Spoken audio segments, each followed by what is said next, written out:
So I'm going to talk about movies now. It's my job. I have my co-author there. She was my student, and now she's working in Guangzhou, Jinan University, and Sari. So we're going to talk about online reviews for movies, online review for movies. So it's a large project. So we have been spending quite some time on this project. So when I was preparing for this conference, knowing there will be lawyers sitting down there, and this is basically for antitrust and competition issues. So so when I planned the presentation, I already made myself clear. I want to be transparent, confess what are the basic problems we have with these issues and with data we have. And hopefully through this half an hour presentation, we can collect more wisdoms from you guys. But at the beginning, let me share what we already got. Okay, okay, so it works well. So this is about the box office revenues in China. So I show you a few years from 2012 until 2016, because our data set is collected from 2015 to 2016.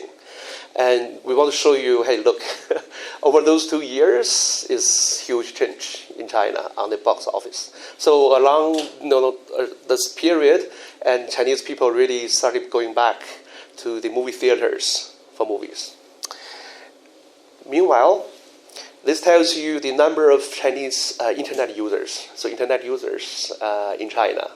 So you can see, well, it's already big number, but it's really increased a lot significantly over 2014, 15, and 16. And then that's the issue. And then becomes the issue. So what we want to know is there's something about movies, it's about the quality. And then when internet becomes really a prominent media for people to exchange ideas, information. So then that's the question, how does it work? And especially in those years, in China, we got this new word people heard a lot.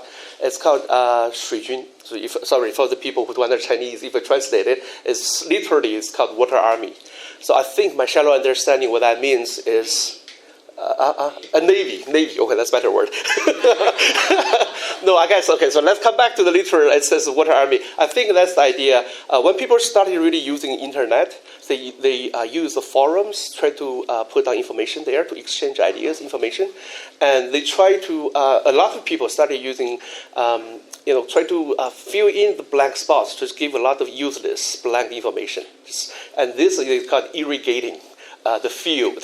So basically, so it's the idea of irrigation.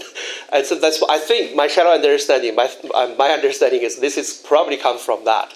So then that's along the way that developed to the issue that there are manipulation there. As a lot of people may manipulate the reviews. Who possibly do that? And to what degree? So at that time, when we started this project, we already heard this. It's not news. It's not secret. Everybody knows. Producers, the people, they hire those agencies to do this kind of manipulation online, to manipulate the reviews information. So this is basically our starting point. So we want to figure out what's going on. We try to understand a little bit of this. Online reviews has been very important for online consumptions, for sure. And then we know all these websites, Amazon, Yelp, TripAdvisor in general, or Agoda for hotels, or Booking, or IMDb, Douban. These are the things for movies. So it's everywhere. And then it's really all over the world. People started using all this internet media to exchange information. But this presence of review fraud, it might mislead consumers' decision. It might mistrust the reviews by the consumers. Well, so our basic point was very, very easy. We just want to understand how do consumers make purchase decisions with the existence of fake reviews, and what is the firm's strategy? How do they do it? And is it really profitable to do this? So to be honest, we won't be able to answer really all of these questions. No, we just try to get data and try to see some patterns, try to understand this. And then we have very simple model. We try to explain something through economic model and try to see whether that fits our data or not. So it really goes a little bit backwards with the data we have, and we try to see whether this little model works or not, maybe not. Try to understand what kind of mechanism, internal mechanism, can help us understand this better. Okay? And again, this is still ongoing, even though it has been a few years, still ongoing, but there are a lot of holes, gaps in this, in the way we do it, and you will see very soon. Also, I think from our experience presenting this project, everybody look at reviews, based on reviews make decisions, and watch movies. So I'm sure you've seen something in your life about this this topic. Now, if you have anything, feel free to ask. Again, we're collecting wisdoms from you guys. Okay, feel free to stop me. Something special about the movie industry. This review is particularly to review manipulation issue. So for the movie, quality is unobservable. And on theater, there's very short on theater short time, the window where manipulation for box office revenue could serve as very good purpose. Of course, after this, I can still tell you we have a first small window on theater time. As a window, we can see where manipulation possibly exists, and a lot. But there's also off-theater time for the movie. This is the difference that we take advantage in analysis. There's also, for movie, we rather believe across movies, if there's any relationship, they could be complements. And we don't want to believe we'd rather not to believe they're substitutes. Because as we study other markets for the reviews and manipulations and online and stuff, well, they may try to say there is substitutability. For example, hotels. But if you book this one, for sure you're not going to book the other, your competitors. So they're perfect substitutes. Now for movies, the way we understand their relationship is not in the direct competition as perfect substitutes. So we more like to understand this as complements. So it's never really, okay, you know what, tonight I'm going to take my family to go to a movie and one movie only. So we have to really choose from the menu which one we should go. Well, we try to say this is not the case. If you really want to go to a movie, then you go to your favorite one, and that's it. Okay. Douban.com, it has been very popular in China, and it offers online reviews. So it's become the website to exchange the information and reviews on movies in China. Also, on their website, they themselves acknowledge the existence of fake reviews.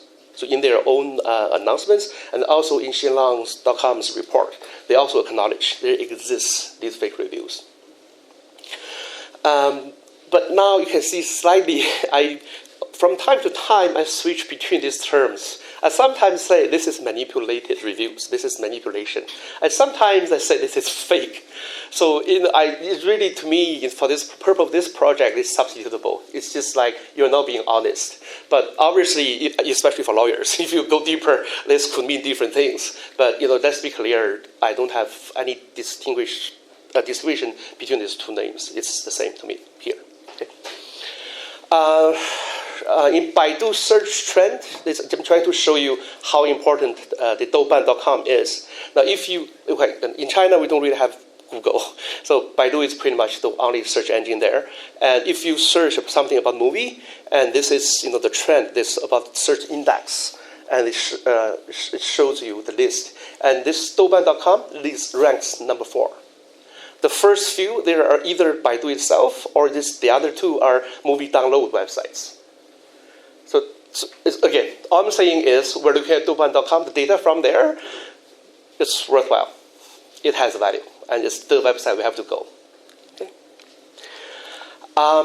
We collect data from January 2015 until August 2016, so about a year and a half. And overall, we have around 417 Chinese movies.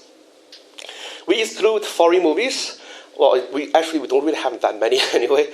And we collect information about the type of the movie, director, actor, releasing date. And we also, at the same time, collect all these movie reviews. There's more than 2 million reviews from the website. And we have the information about posting date, the rating, and the exact details of all the tests. it's in Chinese. Because I think for Chinese, for foreign movies, they have very special censorship and all different license and different procedures to go through. And also for the reviewers, even they already know like it's from particular very famous directors and it's Hollywood movie or something, it's rather not a fair comparison for the other of the movies in my data set. So this is our first thought. I just equal low. And over those years, actually, it has been Chinese movie have been very popular. And we have really some good ones, and especially those have a lot of really marketing skills and really prominently trying to sell all this new stuff. So this is something we try to capture, and that's why. Yeah. But thank you. You offer another story to us. Thank you. Also, at the same time, we collect data from Maoyan.com. And they offer a daily box of its revenue, number of screens, screening rate, go time screening rate. Golden time is like good time, like from 6 to 8 o'clock over weekdays or something, or weekend. It's good time, go time screening. This is the example of the screenshot from the computer. So this you can see that how we download the data. So we basically have the name of the movie, and actor, and author, and everything, and release date. And on the side, you have all these rankings, from the reviewers. And if you click further, now you got all the reviews, in detail reviews. The users, and the score they give, the time they release, and how many people think they're useful. It's like on the Facebook, the like sign. This how many people find this review is useful, and something like this. So basically, these are the information we collected from internet. And of course, originally they are all in Chinese, and we just, for the purpose of presentation, we use Google Translation. And I bet nobody would like to read in detail anyway, so that's how it works. Okay, all right. Before any economics, so let's try, we got the data. So let's try to understand how do we identify these fakes?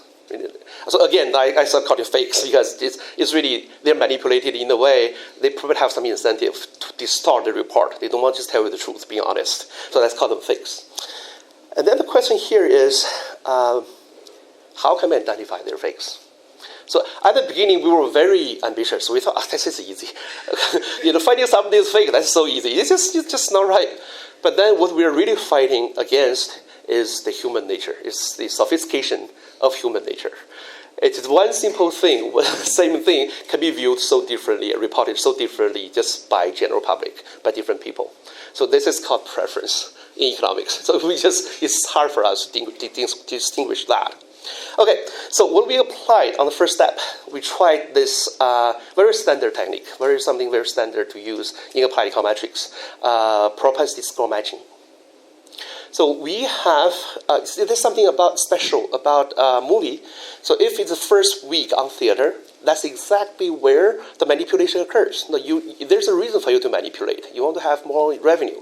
That's the time window you can do it. We know that the review from there, they have fakes. And off theater time, those guys absolutely have no incentive to manipulate the reviews, and we take them as honest. So then from applying this propensity score matching estimation, so propensity score matching is just you look at the effectiveness of a treatment, like the effectiveness of the drugs or something. So you have control group, you have treated group. And then in this example particularly, now we take those guys who write reviews after theater time, off theater time. These are control group. So we take those people as no longer showing theaters. Yeah, it's no longer there, and it's really not much of the reason for you to manipulate it for revenue purposes. And then we take these guys as control group, and those guys who really wrote reviews in the first week, in the opening week, early period of the movie release, and we consider them as being treated. And then we just consider the difference. this approach, when they're trying to justify that this is what we're getting is that this is the way they do it, right? So they based on the characteristics about the review characteristics, movie characteristics, and user characteristics, and we see what's the probability for you to give this particular rating, and I use this to predict in the treated group what's the probability for you to give this rating.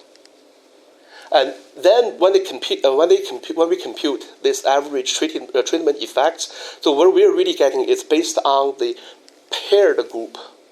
So the paired group is I find the person who is really identical or very similar according to some standard before and after.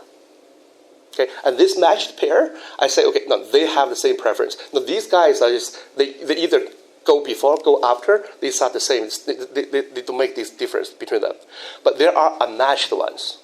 For the unmatched ones, I would claim there are people like that. So for example, if they go in the first week, well, it could be matched with people go off theater time. No, I claim these are the difference. But this, I acknowledge the existence of the difference, but then that's why in the part of our methodology so far at this stage, we haven't been able to take full advantage of the entire sample yet. So I haven't been able to take the information from those people who just like to go in the first week, and I haven't been able to use information from there yet, because we use basically the matched pairs for our next step. But then the thing, remember, we are dealing with, I can't remember how many, maybe a million or more than a million users. And many of them, a big chunk of data variation we're dealing with, they are the reviewers who just occasionally show up. They write just one review or two reviews. And but we can't say they're fake, they're not serious. But you know, but people who really write very often, and they're also very popular on some other dimensions. So in sometimes we call them art fan, wenqing sometimes, because they also have other reviews of books, music, because they also collect information for this website. And it's hard to distinguish people in that way. I agree this arms of heterogeneity matters a lot on both movie and user fronts. But then just how much, to what degree can we take advantage of this observable heterogeneity thing to really consolidate this? Is unsettled. I don't have much time, but let me just walk through. This is really the first step. The first step. Okay. This first step. After this matching, so we find is quite interesting to me. I think so. This is and treated in the first week, just how likely you're going to give 5 star, and this is the probability 0.19, right? And then this similar group of people in the control group, just in the off theater time. So what's the likelihood? It's 0.11 probability, right? So if you compare the difference, so it's clearly treated group. It's more likely for them to give 5 star reviews. And you can also see the 4 star reviews. It's also more likely. So in the early stage, in first week, they're more likely to give 4 star reviews. And it's less likely to give 3 star and 2 star and 1 star. So there are some inflation in the stars in the early week, in the first week, opening week. And then from this is literature. I think the one we really want to compare with is the one on hotel industry, the very last one. The review manipulation from the hotel industry. So that she compared these two websites, Expedia.com and TripAdvisor. So one website requires the real purchase so that you can leave a review. The other website, you don't really have to make any transactions. You can just write a review. And this difference, obviously, one justifies for manipulation fakes. The other one, you can't. And then they compare for the hotel usage and the bookings. And what they find is, I think it's very intuitive. So if it's good ones, and they tend to not. They tend to have good review, good manipulations. And these bad ones, single isolated ones, they try to badmouth the neighbors' good big chains, something like this. The problem is they haven't really sorted out the preferences and stuff like what we did. So far, I think we did slightly better than them. And next is we have, now the thing is, we are economists, so what can we know? We've used a tool of economics. Can we understand this a little bit better? So we have, sorry, I really don't have time to go through the model, but we have a very simple model. We look at the rational expectations. And then, so basically what we're saying is for consumers, what you're trying to interpret it is this expected score. And this is a weighted average between what's your perception, what is your belief concerning the proportion of real 5 stars, and this is all the non-5 stars reviews for the real qualities. Okay, this is not really substitute, so they're not really direct competition, so let's not worry about that, but I agree, it could be true. But so far this model only has, you only inflate for the good ones, and you only inflate to the 5 star, because you're already doing it, why don't you just give it to the best? But see, this assumption cannot be fully justified by the model, by the data, because data says 4 stars, there's also manipulation, upper bias, but we don't have it here. Anyway, and then this is the benchmark model, and we introduce a cost into the model, and then we solve for the rational expectations. This is the equation we have, and then we have 2 clear predictions from the model. So for economists, this is comparative statistics. So first one is the higher quality movies are less likely to manipulate reviews. Because you're good, you have the confidence, you're good. You don't have to really serve the cost to manipulate it. And then the second one... Okay, just generated from the model. So. It's prediction, it's the equilibrium, from equilibrium, yeah. And then second prediction is movie with more non-5 star reviews can be less likely to manipulate reviews. It's saying for those honest guys, if you have already a lot of them, truthfully review, and then give this non-5 stars, it's very costly for you to manipulate. So this is another prediction. And also from the model, these are the verifiable. It's not model prediction, it's the way we set up the model.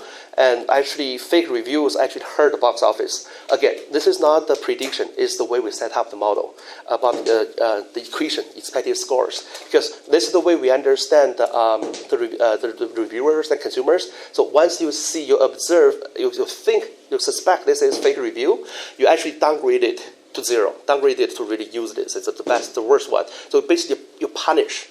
So then once you have this perception, this, the percentage of the things, actually, that's why it hurts box office, because if this is very much, and then you would actually downgrade it, you discount it too much. So this is from the model setup. And the other one, because we introduced the parameter of cost as economists. So then, sorry, economists know this. And then we have a formula so that we can compute in equilibrium what will be the cost.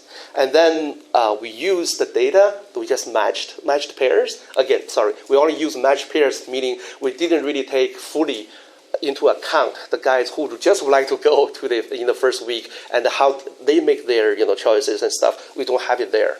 And then we run simple regressions. So for lawyers, if you don't know how to read regressions, this is, you care about this particular parameter, and it says if this is good quality and how it matters to this pi r, your perception of the good reviews, true reviews.